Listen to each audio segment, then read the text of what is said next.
بسم اللہ الرحمن الرحیم۔ السلام علیکم۔ آج ہم مطالعہ پاکستان کلاس 10 کی اسٹڈی کو سٹارٹ کریں گے۔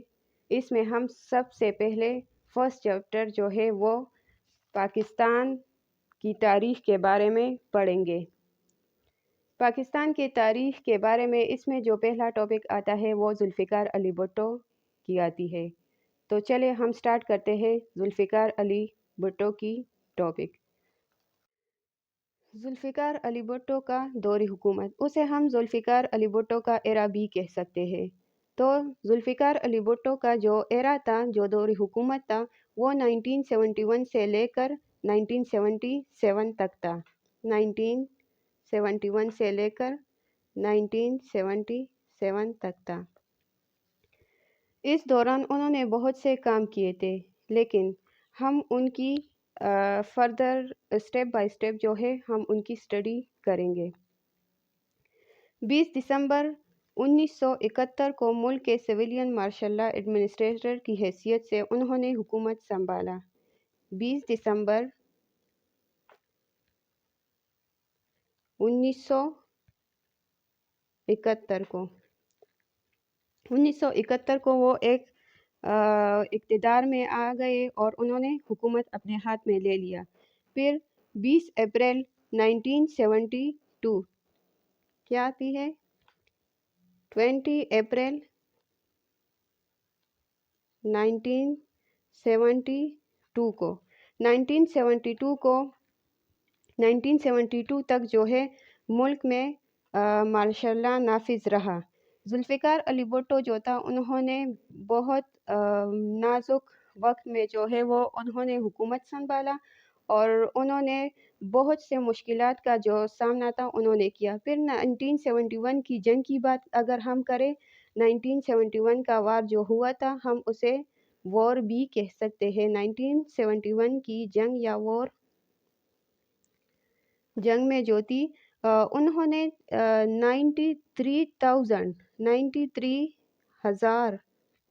93,000 سے زیادہ جو افراد بھارت نے جنگی قیدی بنائے تھے تو انہوں نے بھی وہ آزاد کیے تھے۔ اس کے بعد جو ہے وہ ہم آتے ہیں ان کی جو نئی حکومت کو جو سٹیپ انہوں نے لیا، جو پاکستان کا تاریخ میں لکھی جاتی ہے کہ انہوں نے بہت سے چیزیں جو تھی وہ چینج کیے تھے۔ اس میں ہم جو پرائیویٹائزیشن کو نیشنلائز میں چینج کیا، اس پر بھی بات کریں گے، لیبر پر بھی بات کریں گے اور معاشی اصلاحات جو انہوں نے لائے تھے اس پر بھی بات کریں گے، لیکن ہم وہ سٹیپ بائی سٹیپ کریں گے۔ اس کے بعد ہم آتے ہیں کہ انہوں نے جب حکومت سنبھالا تو کیا ہوا۔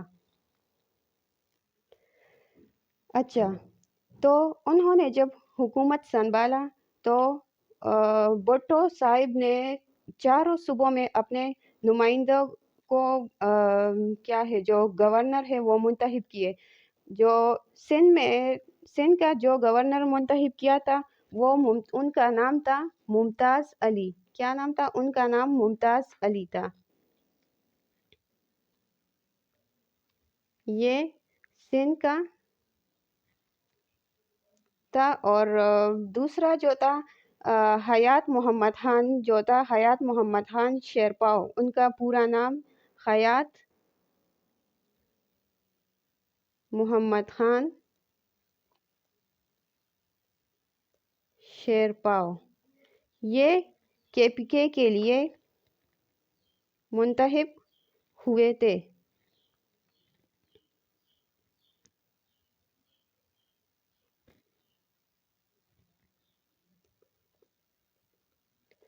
جو اس وقت جو تھا NWFP کے نام سے جانا جاتا تھا، جو اردو میں ہم کہہ سکتے ہیں اسے شمال مغربی سرحدی صوبہ ہم اسے کہتے ہیں۔ تیسرا جو تھا وہ غلام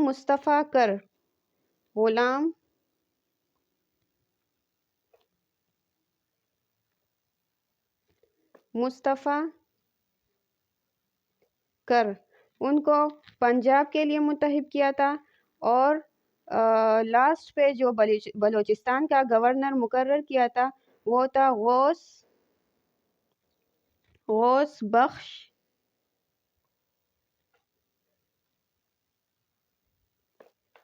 رئیسانی، ان کو بلوچستان کے لیے گورنر منتخب کیا تھا۔ ذوالفقار علی بھٹو کی حکومت دسمبر 1971 میں تمام ریاستوں کے نوابوں کے جیب خرچ اور وظائف و مراغات ختم کر دینے کا اعلان کر دیا۔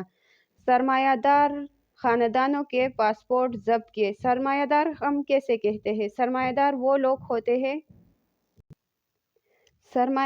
لوگ ہوتے ہیں جو لینڈ لارڈ ہوتے تھے۔ جس طرح فار ایگزامپل میں آپ لوگوں کو ایگزامپل دیتی ہوں کہ پرانے زمانے ابھی بھی ہو سکتا ہے کہ ہوتا ہے بعض علاقوں میں، لیکن ذوالفقار علی بھٹو کے ایرا میں اس طرح تھا کہ معمیر لوگ جو ہوتے ہیں، جو جاگیردار لوگ ہوتے تھے، ان کے لیے جو کسان ہوتے، جو کام کرنے والے لوگ ہوتے تھے، وہ اجارے پہ زمین دیتے تھے ان کو، اور ان کے لیے وہ کام کرتے تھے، لیکن زمین جو تھی وہ امیر طبقہ کے لیے ہوتا تھا۔ سرمایہ داری نظام ہوتی تھی اس وقت۔ تو اس وقت بعض ریسرچ پیپر اس بک میں تو ایڈ شاید نہیں ہے، لیکن ہم ریسرچ پیپر سے اندازہ کر سکتے ہیں کہ آرٹیکل میں موجود ہے، مختلف آرٹیکلز میں، کہ اس وقت پاکستان میں 22 سرمایہ دار طبقہ ہوتا تھا۔ سرمایہ دار جو لوگ تھے وہ ہوتے تھے 22۔ تو بھٹو نے ان سے کیونکہ اس وقت جو تھا وہ پرائیویٹائزیشن کا سسٹم تھا، تو بھٹو نے سب کو دیکھ کر نیشنلائز سسٹم ایڈاپٹ کر دیا۔ اس پر بھی ہم ڈیٹیل سے آگے بات کریں گے۔ پھر بعد میں ہے کہ مارچ 1972 میں بدعنوانی کے الزامات کے بنا پر 300 سے زائد سرکاری ملازمین کو نااہل قرار دے کر برطرف کر دیا گیا تھا۔ کتنے؟ 300 سے زائد وہ برطرف کیے گئے تھے۔ نوکرشاہی، یعنی نوکرشاہی وہ لوگ ہوتے ہیں جو بیوروکریٹس ہوتے ہیں، قواعد و ضوابط کا پابند بنایا جا سکے۔ تو یہ تھا ذوالفقار علی بھٹو کا تھوڑا سا انٹروڈکشن۔ اس کے بعد ہم آئیں گے انشاءاللہ نیکسٹ ویڈیو میں، دوسرے پارٹ میں ہم آئیں گے بھٹو حکومت کی اصلاحات کی طرف۔ تو ہمارے ساتھ بنے رہے گا، اگلے ویڈیو تک ویٹ کریں۔ اللہ حافظ۔